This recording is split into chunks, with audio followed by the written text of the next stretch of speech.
Hello friends, welcome to Bachchao classes. मी Bachchao sir, director of Bachchao classes. बच्चा लोक आपण स्टडी करतोय मॅथ्स पार्ट 2 चं फर्स्ट चॅप्टर ज्याचं नाव आहे बेसिक कन्सेप्ट्स इन जॉमेट्री.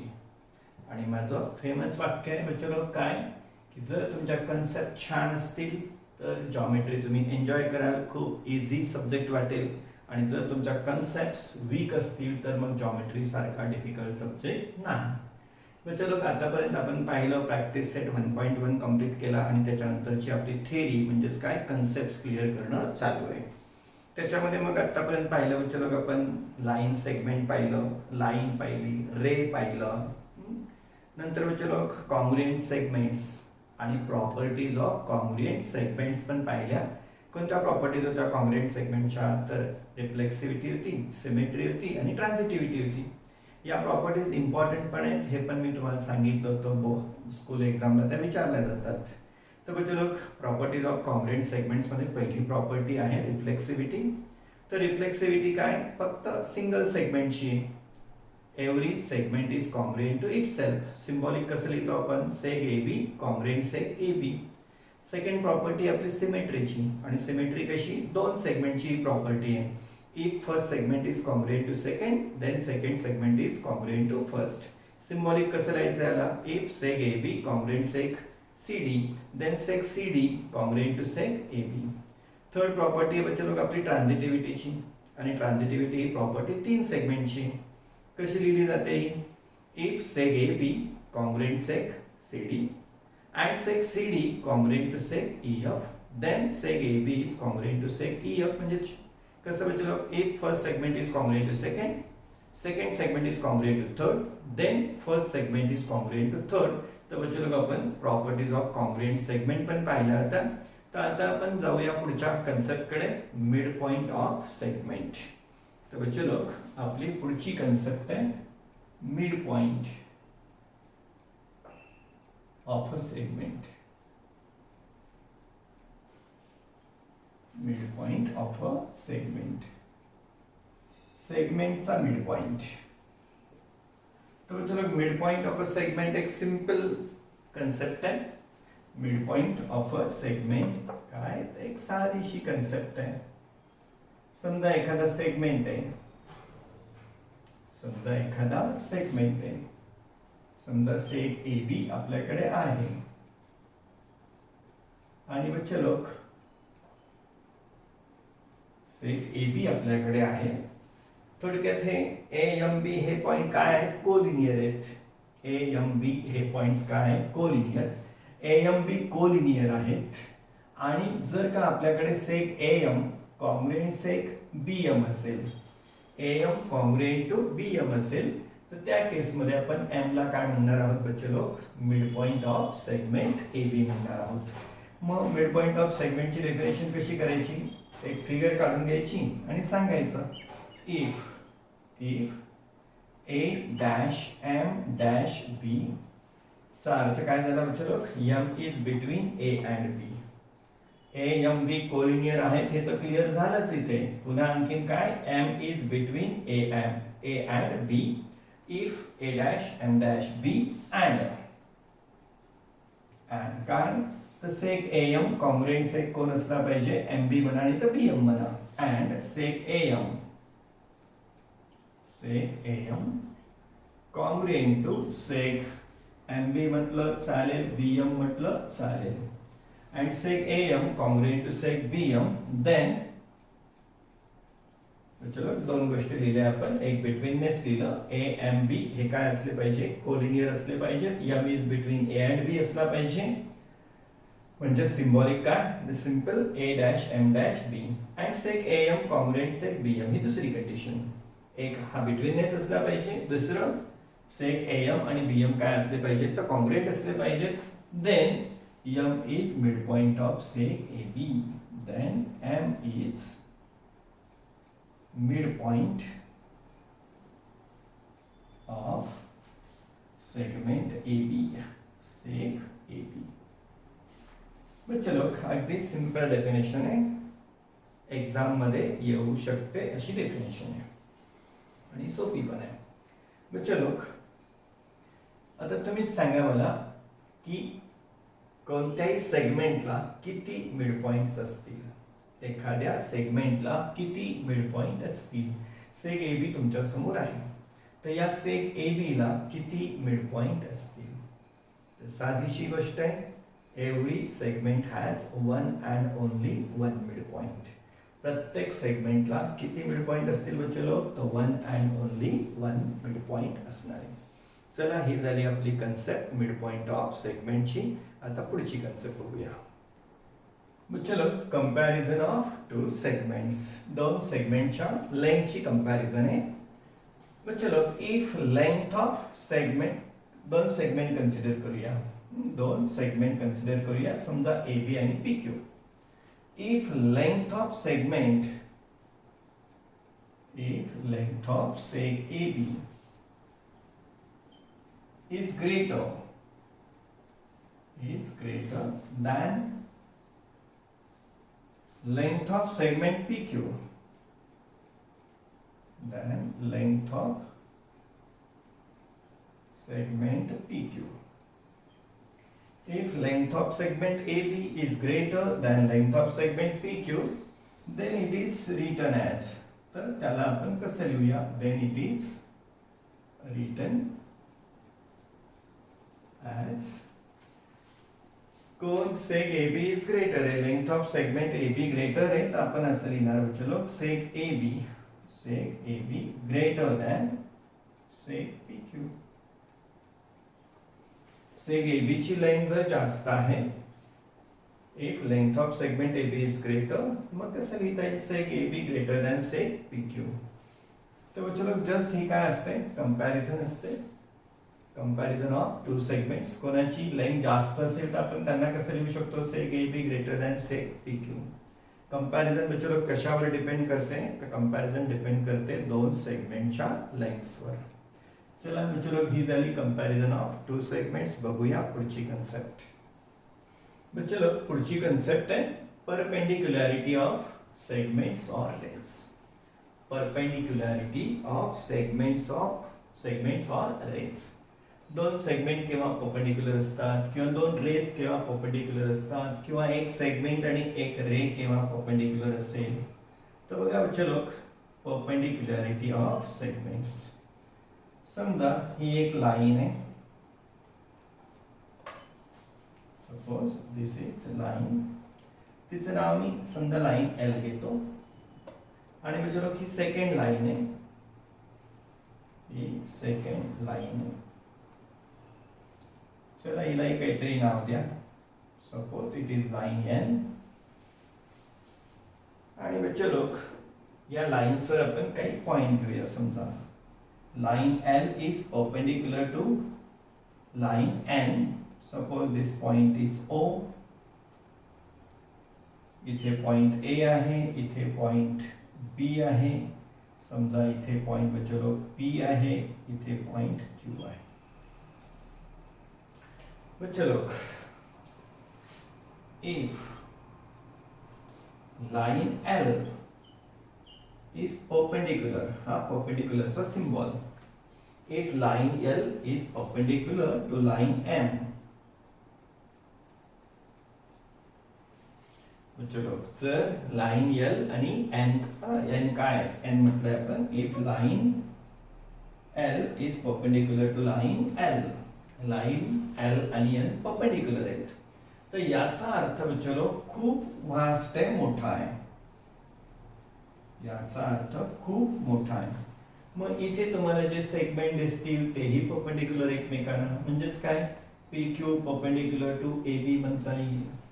याचा अर्थ काय झाला, then seg P Q perpendicular seg A B म्हणता येतं. पी क्यू ए बी ला परपेंडिक्युलर म्हणजे ए बी पण पी क्यू ला परपेंडिक्युलर असतो. A B is perpendicular to P Q, P Q is perpendicular to A B, कसंही म्हणता येतं. दोन सेगमेंट परपेंडिक्युलर असतात. चलो सेगमेंट लाइन ला परपेंडिक्युलर, सेगमेंट रे ला perpendicular, seg P Q is perpendicular to ray O B पण म्हणता येईल, perpendicular to ray O B पण म्हणता येईल. सेग पी क्यू सेक पी क्यू परपेंडिक्युलर सेक पी क्यू किंवा सेक पी ओ म्हणतो मी, चला सेक पी ओ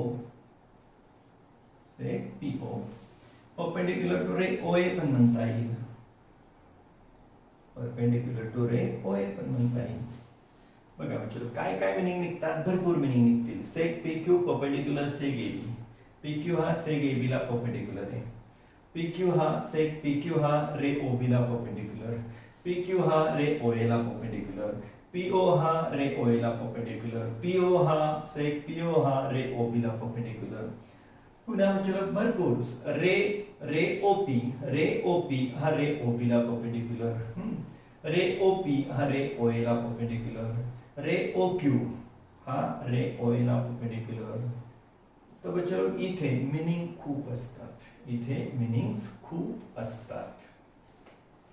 जेव्हा दोन लाईन परपेंडिक्युलर आहेत, जेव्हा दोन लाईन परपेंडिक्युलर आहेत, तर लाईनचे जे काही सबसेट असतात रे सेगमेंट हे पण एकमेकांना काय असतात बच्चो परपेंडिक्युलर असतात. जेव्हा दोन लाईन परपेंडिक्युलर आहेत तर त्या लाईनचे जे काही तुकडे होतील म्हणजे मग सेगमेंट असतील रे असतील हे सगळे पण एकमेकांना काय असतात परपेंडिक्युलर.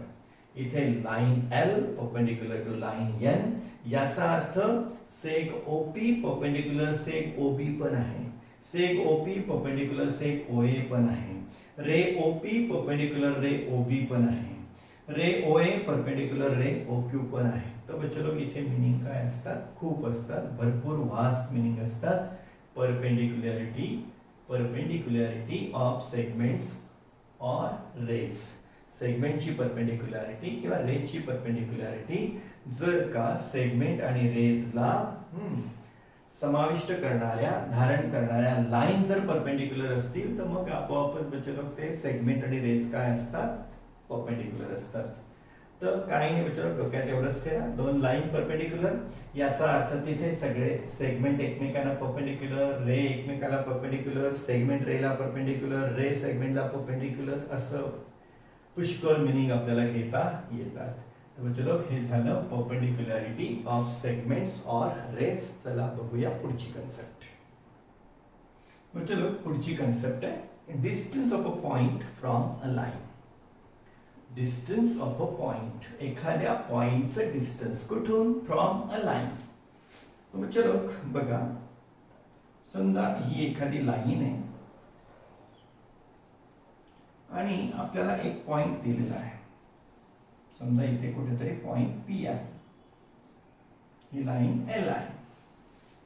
बच्चो लाईनला सिंगल लेटरने रीड करायचं असेल, मेन्शन करायचं असेल, लिहायचं असेल तर सिंगल लेटर स्मॉल काढायचं, आणि जर का लाईनला 2 लेटर्सनी रीड करायचं असेल तर मग दोन्ही लेटर्स कॅपिटल लागतात. चलो आता आपल्याला distance of point P from line L म्हणजे नेमकं काय ते समजून घ्यायचं आहे. Distance of a point from a line, distance of point P from line L आपल्याला ते समजून घ्यायचं आहे. बच्चो ह्या पॉइंट पी पासनं लाईन एल वर आपल्याला खूप वेगवेगळे सेगमेंट्स ड्रॉ करता येतात. या पॉइंट पी मधनं लाईन एल वर खूप सेगमेंट्स ड्रॉ करता येतात, पुष्कळ इनफायनाइट सेगमेंट्स ड्रॉ करता येतात. या पॉइंट पी पासनं लाईन एल वर किती number of infinite segments draw करता येतात. मग बच्चो त्यातला जो परपेंडिक्युलर सेगमेंट असतो, समजा PQ is perpendicular and Q is on line L. तर बच्चो यातला जो परपेंडिक्युलर सेगमेंट असतो तो शॉर्टेस्ट असतो, सगळ्यात लहान असतो. परपेंडिक्युलर सेगमेंट यातला कसा असतो, सगळ्यात शॉर्टेस्ट असतो. या P पासून या लाईन वर किती इनफायनाइट सेगमेंट्स ड्रॉ करता येतील, पण त्यातला शॉर्टेस्ट कोण असतो, सगळ्यात छोटा कोण असतो, तो परपेंडिक्युलर सेगमेंट असतो. मग ह्या परपेंडिक्युलर सेगमेंटलाच काय म्हणायचं असतं, distance of that point from line L. Distance of that point from line L. म्हणजे सहज गंमत म्हणून मी एक्सप्लेन करतो, सहज गंमत म्हणून. समजा तुम्ही नाशिक मध्ये राहता, समजा तुम्ही नाशिकमध्ये राहता, समजा तुम्ही राहता नाशिकमध्ये आणि नाशिकमध्ये गोदावरी वाहते हेही तुम्हाला माहिती आहे. नाशिकमध्ये गोदावरी वाहते, गोदावरी रिव्हर आहे नाशिकमध्ये. तर मग एखादा वेगळ्या शहरातला भाविक नाशिकमध्ये आला, एखादा वेगळ्या शहरातला भाविक नाशिकमध्ये आला आणि तुम्हाला विचारलं की गोदावरी कुठे आहे. तुम्हाला विचारलं गोदावरी कुठे आहे, किती दूर आहे. मग तुम्ही नाशिकमध्ये राहता, तुम्ही काय असं म्हणणार आहात का गोदावरी त्र्यंबकला जा, गोदावरी भेटेल. त्र्यंबकेश्वरला जा, तिथे गोदावरी भेटेल, कारण त्र्यंबकेश्वरला गोदावरी उगम पावते. एखादा आणखीन व्रात्य पोरगा म्हणायचा जा बंगालच्या उपसागराला, तिथे पण गोदावरी भेटेल. आणि एखादा हुशार चुनचुनीत मुलगा म्हणेल काही नाही, इथून सरळ जा, गोदावरी तुम्हाला 1 किलोमीटरवर भेटेल किंवा अर्धा किलोमीटरवर भेटेल. तर बच्चे गोदावरी सांगताना एखादा काय त्र्यंबकेश्वरी दाखवून देईल, एखादा बंगालचा उपसागर इथून अगदी 2-2.5 हजार किलोमीटर पण सांगून देईल, आणि एखादा म्हणेल काही नाही, सरळ जा, सरळ जा, इथे तुम्हाला गोदावरी भेटेल 1 किलोमीटर, 1.5 किलोमीटर, अर्धा किलोमीटर, जेवढं काय अंतर असेल ते. तर बच्चे डिस्टन्स काय, परपेंडिक्युलर सेगमेंटचं डिस्टन्स कसं असतं, शॉर्टेस्ट असतं. मग याला डिस्टन्स कुठलं जातं, लेंथ ऑफ परपेंडिक्युलर सेगमेंटला काय म्हणतात, डिस्टन्स म्हणतात. काय इथून गोदावरी काय त्र्यंबक दाखवणार का आपण नाशिकमधनं, नाही.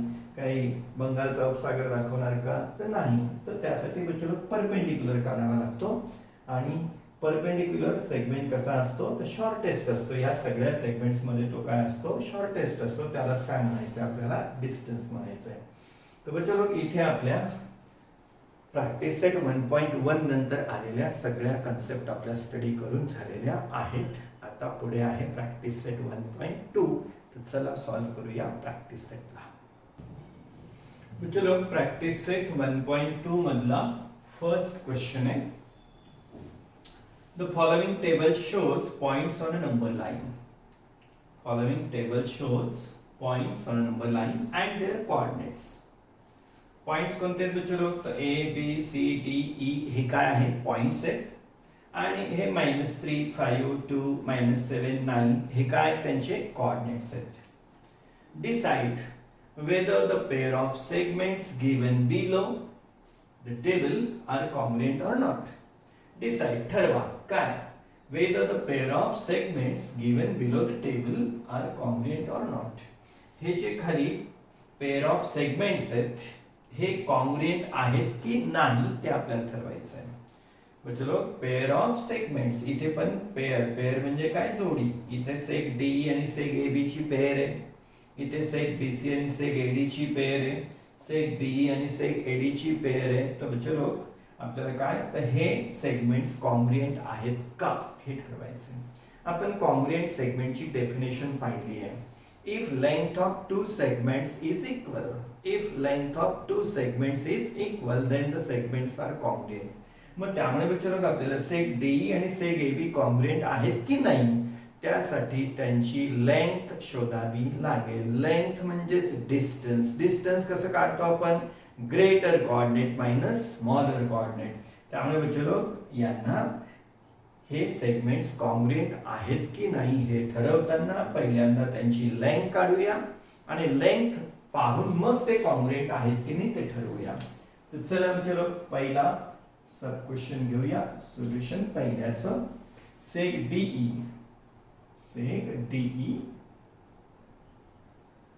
and seg AB. तर चलो पहिल्यांदा काय, लेंथ डीई आणि लेंथ AB करूया. तर चलो लेंथ साठी आपल्याला फॉर्म्युला कोणता असतो, greater coordinate minus smaller coordinate. मग लेंथ ऑफ सेगमेंट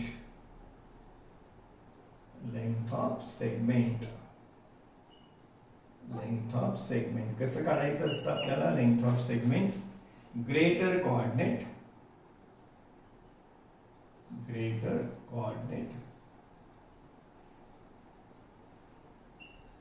मायनस काय, तर स्मॉलर कोऑर्डिनेट करावं लागतं.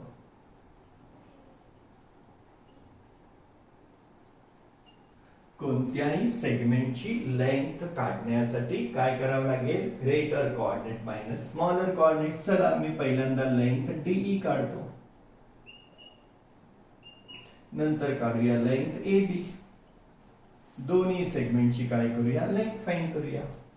चला चलो लेंथ ऑफ डीई, डीई च्या लेंथ साठी, डीई साठी डी आणि ई चे कोऑर्डिनेट आहेत -7 आणि 9. डी आणि ई चे कोऑर्डिनेट्स आहेत -7 आणि 9. फॉर्म्युला कोणता टाकावा लागेल आपल्याला? Greater coordinate minus smaller. मग -7 आणि 9 आहेत ते. डी आणि ई साठी लागणारे कोऑर्डिनेट कोण आहेत? -7 आणि 9. त्यातला ग्रेटर पुढे घ्यावा लागेल. 9 मोठा आहे, मायनस स्मॉलर मागे टाकावा लागेल. 9 - 7. डीई ची लाईन बचतो. डीई साठी कोण घ्यावं लागेल तुम्हाला? डी आणि ई चे कोऑर्डिनेट्स. मग याचा ग्रेटर कोऑर्डिनेट कोण आहे? 9. स्मॉलर कोण आहे? -7. मग 9 ग्रेटर, हा मायनस आणि हा पुन्हा मायनस आहे म्हणून ब्रॅकेट मध्ये टाकला. Greater minus smaller. सिंप्लिफाय करा. 9 मायनस मायनस काय होईल बचलो? +7. 9 + 7 किती होऊन जाईल? 16. 9 + 7 झालं 16. आता लेंथ AB ला फाइंड करू. चला लेंथ AB. चलो AB सेगमेंटची लेंथ फाइंड करण्यासाठी तुम्हाला कोणते कोऑर्डिनेट्स घ्यावे लागतील? A आणि B चे कोऑर्डिनेट्स घ्यावे लागतील. लेंथ AB फाइंड करायची आपल्याला. मग सांगा A आणि B चे कोऑर्डिनेट्स पाहिलेत, -3 आणि 5 आहे. मग याचा ग्रेटर कोऑर्डिनेट कोण आहे? तर 5 आहे. ग्रेटर कोऑर्डिनेट कोण आहे? 5. फॉर्म्युला काय? Greater minus smaller. स्मॉलर कोण आहे? तर -3. हे झालं ग्रेटर मायनस स्मॉलर. सिंप्लिफाय करा. -3 काय झालं बचलो? +3. 5 + 3 काय झालं? 8. मग आता तुम्हीच सांगा या दोन्ही व्हॅल्यू, लेंथ DE आहे 16, लेंथ AB आहे 8, त्या इक्वल आहेत का ते सांगा. लेंथ DE आणि AB इक्वल आहेत का सांगा मला. तो बच्चे लोग लेंथ DE इक्वल आहे का? तर लेंथ DE आहे 16, AB आहे 8, इक्वल आहेत का? नाही. मग आपल्याला कोणता सिंबल टाकावा लागेल? नॉट इक्वल टू चा. Length DE not equal to length AB. मग आपल्याला क्वेश्चन काय आहे? Decide whether the pair of segments given below the table are congruent or not. मग DE आणि AB हे सेगमेंट कॉन्ग्रुएंट आहेत का? आता यांची लेंथ सारखी नाही. आपण कॉन्ग्रुएंट कोणाला म्हणतो? ज्यांची लेंथ सेम असते त्या सेगमेंटला काय म्हणतो? कॉन्ग्रुएंट. यांची लेंथ सेम आली का बच्चो? नाही. therefore seg DE and seg AB are not congruent. ते congruent नाहीत. बच्चो ह्या प्रकारे आपल्याला हा फर्स्ट क्वेश्चन सॉल्व करायचा आहे. आता पुढच्या पेअर साठी सुद्धा सेम तेच करायचंय. पुढची पेअर सुद्धा सेगमेंटची कॉन्ग्रुएंट आहे का नाही हे ठरवायला काय? सेम याच मेथडने आपण येणार. म्हणजे काय करणार? सेगमेंट BC ची लेंथ काढणार, सेगमेंट AD ची लेंथ काढणार. जर ते इक्वल असतील दोन्ही लेंथ तर त्यांना काय म्हणणार? कॉन्ग्रुएंट म्हणणार. आणि जर लेंथ इक्वल नसतील तर त्या कॉन्ग्रुएंट, ते सेगमेंट कॉन्ग्रुएंट नाही असं म्हणणार आपण. चला बच्चो आता सेकंड घेऊया. सेकंड मध्ये सेगमेंट्स कोणते आहेत ते बघा. सेकंड साठी आपल्याला सेगमेंट कोणते दिलेले आहेत? पेअर कोणती आहे? सेग BC and सेग AD. सेग BC and सेग AD ची पेअर आहे.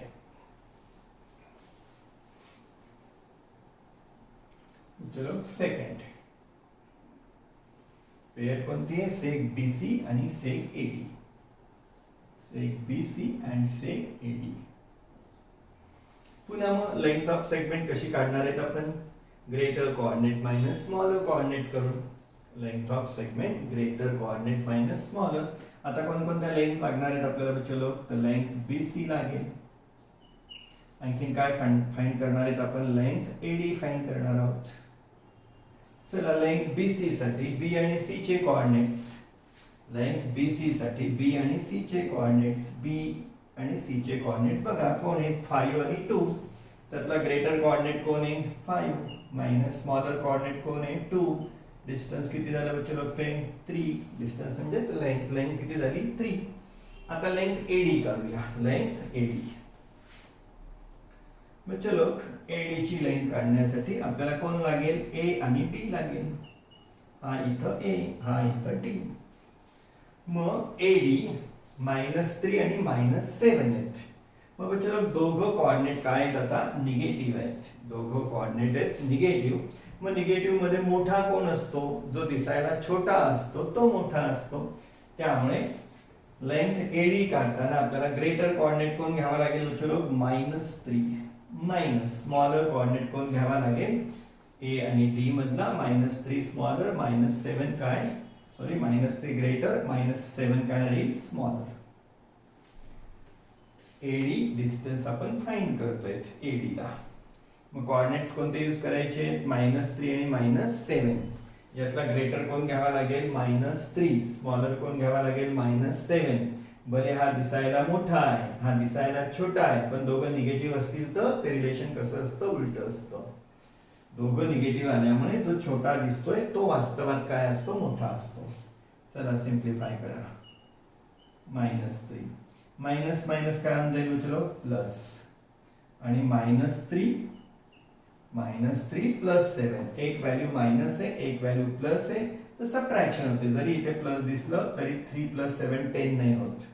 एक मायनस एक प्लस सबट्रॅक्शन करायची. 7 - 3 किती आलं 4. मग चलो बघा आता लेंथ BC किती आहे 3. लेंथ AD किती आहे 4. मग तुम्हीच ठरवा लेंथ BC आणि AD इक्वल आहेत का. तर लेंथ BC आणि AD पुन्हा इक्वल नाही याच्यात पण कारण BC आहे 3 AD आहे 4 त्यामुळे BC आणि AD इक्वल नाहीत. Length BC not equal to length AD आणि देयरफॉर बच्चे लोग segment BC and segment AD and seg AD काय सांगायचं कॉन्ग्रुएंट आहेत की नाही. AD are not congruent segments. Seg BC and seg AD are not congruent. तो चलो पहिली पेयर पण कॉन्ग्रुएंट सेगमेंटची नाही दुसरी पेयर सुद्धा कॉन्ग्रुएंट सेगमेंटची नाही.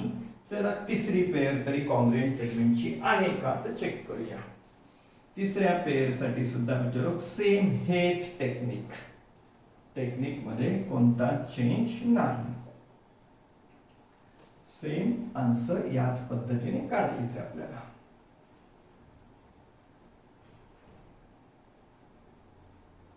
चला चलो थर्ड मध्ये कोण आहे BE आणि AD. थर्ड मध्ये कोण आहे सेक BE आणि सेक AD. थर्ड कोण आहे सेक BE आणि सेक AD आहे. तर चलो चला BE आणि AD कॉन्ग्रुएंट सेगमेंट आहेत की नाही हे ठरवायला पहिल्यांदा त्यांच्या काय काढायचे आपल्याला लेंथ. आणि लेंथ ऑफ सेगमेंट कशी काढली जाते तर greater coordinate minus smaller coordinate. मग चला पहिल्यांदा लेंथ BE ला फाइंड करूया. लेंथ BE फॉर्म्युला काय आहे greater coordinate minus smaller BE. BE साठी कोण लागेल आपल्याला B आणि E. B आणि E.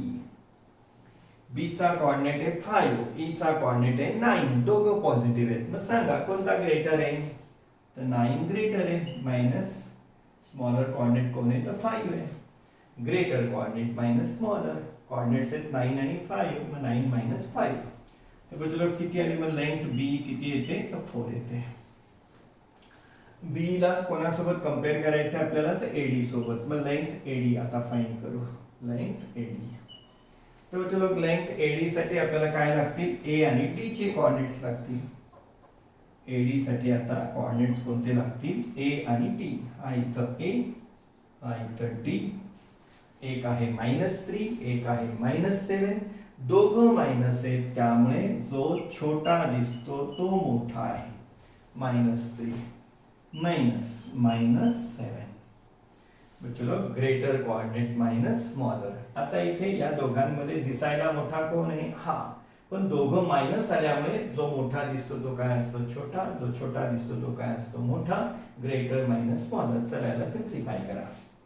Equal to -3 minus minus plus 7 आणि चलो -3 प्लस 7 म्हणजेच काय येतं, ही जरी इथे ॲडिशन दिसते, ॲडिशन होत नाही कारण एक मायनस आहे एक प्लस आहे. या केसमध्ये सबट्रॅक्शन होते. 7 - 3 किती 4 आणि साइन कोणाचं असतं मोठ्याचं असतं. मग चलो पहा आता लेंथ बीई किती आहे 4, लेंथ एडी किती आहे 4, बीई पण 4 एडी पण 4. मग आपल्याला काय लिहिता येईल, therefore length B E equal to length A D. का बरं, तर बीई पण 4 आहे एडी पण 4 आहे. दोघांची लेंथ काय झाली मग चलो सेम आहे. मग जर लेंथ सेम असेल तर त्या सेगमेंट्सला आपण काय म्हणतो, कॉन्ग्रुएंट सेगमेंट म्हणतो. देअरफॉर मग सिम्बॉलिक लिहूया, सेक एडी सेक बीई आहे पहिला, त्यालाही पहिलं लिहिलं असतं तरी चाललं असतं. सेक बीई कॉन्ग्रुएंट सेक एडी. का बरं कॉन्ग्रुएंट लिहिलं बच्चो इथे, कारण त्या दोघांच्या लेंथ कशा आहेत, याची पण लेंथ 4च याची पण लेंथ 4च, म्हणजे दोघांची लेंथ काय झाली आहे सेम. लेंथ सेम असेल तर अशा सेगमेंट्सला आपण काय म्हणतो, कॉन्ग्रुएंट सेगमेंट म्हणतो. बच्चो हा झाला आपला प्रॅक्टिस सेट 1.2 चा फर्स्ट क्वेश्चन. अजूनही याच्यामध्ये क्वेश्चन्स बाकी आहेत, तर यांना सॉल्व्ह करूया आपण पुढच्या लेक्चर्समध्ये. बच्चो जर का हे व्हिडिओ लेक्चर तुम्हाला आवडलं तर नक्कीच काय करा, त्याला लाईक करा. आपलं जे चॅनल आहे बच्चाओ क्लासेस त्याला सबस्क्राईब करा. आणि बच्चो जर का या व्हिडिओची गरज तुमच्याच 9th मधल्या फ्रेंड्सला असेल, कारण तेही 9th मध्ये आहेत, त्यांनाही स्टडी करायचा आहे, तर बच्चो हा व्हिडिओ तुम्ही त्यांना शेअर पण करू शकता. तर व्हिडिओ लाईक करा, चॅनल सबस्क्राईब करा आणि इतर फ्रेंड्सला शेअर करा. बच्चो भेटूया आपण पुढच्या लेक्चरमध्ये.